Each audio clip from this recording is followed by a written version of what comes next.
আমার ভাইকে সে জুলাই হত্যা মামলায় ঢুকায় দিবে।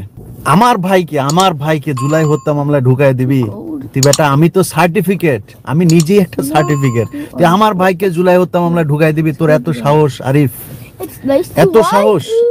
আওয়ামী লীগের সময় যে নির্যাতন সহ্য করেছে আমার পরিবার, এই সময় এসে আমার পরিবারকে পুলিশের একজন ঊর্ধ্বতন কর্মকর্তা আইসা দিবে, থ্রেট করবে, ওরে জুলাই হত্যা মামলায় ঢুকায় দিবে ওর বিরুদ্ধে নিউজ করতে গেলে।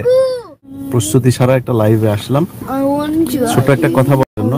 সেটা হচ্ছে যে 2014 সালের 5 জানুয়ারি যে নির্বাচন ছিল, সেই নির্বাচন থেকে শুরু করে আজ পর্যন্ত, বিশেষ করে আমার কথা আমি বলি আর কি, 5 জানুয়ারি যে নির্বাচনটা ছিল 2014 সালে, ওই নির্বাচন থেকে আমার উপরে শুরু হয় নানান ধরনের মানসিক শারীরিক ডিজিএফআই তুলে নিয়ে যাওয়া থেকে শুরু করে অনেক কিছু।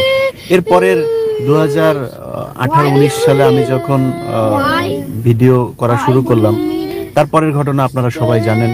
আমার পরিবারের উপর দিয়ে কি কি যেতে পারে সেটাও হয়তো আপনারা সবাই জানেন। এগুলো নতুন করে বলার কিছু না। আজকের একটা ঘটনা জানানোর জন্য আপনাদেরকে মানে এই ভিডিওটা তৈরি করছি। আব্দুল্লাহ আরেফ পুলিশের একজন কর্মকর্তা, এর জীবন শুরু হয়েছে চুরি করে। পুলিশের মানে সে যে বিএনপি করতো, বিএনপির সময় ভালো ছিল, আওয়ামী লীগের সময় খারাপ ছিল এরকম না। সে সব সময় তার বিরুদ্ধে মানুষের জমি দখল করা, মানুষকে মিথ্যা মামলা দেওয়া, মানুষের কাছ থেকে চাঁদাবাজি করা। আপনার আব্দুল্লাহ আরেফ সম্পর্কে আপনি যদি নিউজ সার্চ করেন অনেকগুলো দেখে যাবেন। আর যারা দেখতে পারবেন না তারা আগামীকাল অথবা আমি জানি না শেষ করতে পারবো কিনা, সম্ভবত আগামীকাল অথবা পরশু, একদিন পর অর্থাৎ পরশু দিন। কারণ আমি বিডিআর এর বিষয়টা নিয়ে কাজ করছিলাম, সময় পাচ্ছিলাম না। এই অফিসার আজকে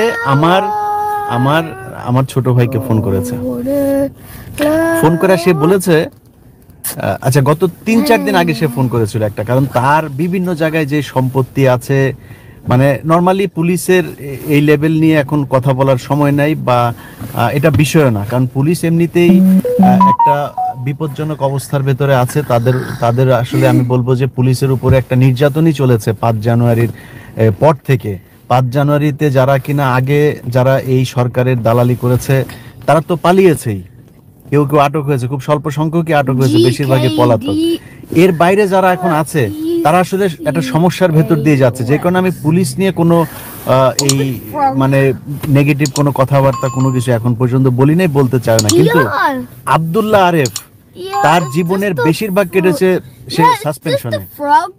সাসপেন্ড হয়েছে কি কারণে, মানে জাতীয় পত্রিকাতে নিউজ হয়েছে, যুগান্তর থেকে শুরু করে অনেক পত্রিকা নিউজ আছে। আমি এটা আপনারা আগামী কালকে অথবা পরশু দিনই দেখতে পারবেন। এই বদমাইশকে নিয়ে যখন আমার টিম গিয়েছে, আমি 15 মিনিটস নিয়ে কাজ করছি, আমার টিম গিয়েছে তার বিভিন্ন জায়গায় সম্পত্তি কি আছে এগুলো নিয়ে কাজ করছি।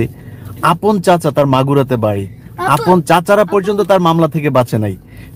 সে ছিল ছাত্রলীগ করতো, তারপর ওইখানকার ওই যে প্রজন্ম মুক্তিযোদ্ধা লীগের সেই ওই টোস্টার সে যে ওই সময় সে অনুষ্ঠানে ছিল, এগুলো সব ছবি টবি আমার কাছে, শেখ হেলাল এদের সাথে তার কি মহরম দরম সবই আমার কাছে আছে, ওগুলি দেখবেন আপনারা। হঠাৎ করে এসে সে এখন বিএনপি সেজে গিয়েছে, মানে চাকরি ছিল না ওইটা দেখিয়েছে যে সে খুবই নির্যাতিত ছিল। এখন চাকরি যে ছিল না কেন সেটা তো আর কেউ জানে না।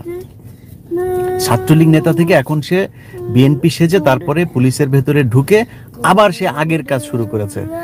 3-4 দিন আগে তার এই নবীনগরের দিকে কোথায় যেন এক জায়গায় গিয়েছে আমার টিম একটা, যাওয়ার পরে সেখানে সে পরিচয় দিয়ে এসছে। জিজ্ঞেস করেছে কোথা থেকে, সে বলেছে 15 মিনিটসের একটা প্রোগ্রাম হবে, আপনার এটা ছবি নিতে আসছে। ওকে, সেটা নেওয়ার পরে সে ফোন দিয়েছে আমার ভাইকে, ফোন দিয়ে বললো যে ভাই আপনার সাথে একটু বসতে চাই, ভাই আমরা তো আপনাদেরই লোক, কি দরকার ভাই আমাদের নিয়ে করা এই সেই এইসব বলে টলে তারপরে বসতে চেয়েছে। তো আমার ভাই বলেছে যে দেখেন এটা তো আমি জানি না এটার ব্যাপারে, 15 মিনিটসের কাজ আমেরিকা থেকেই করে।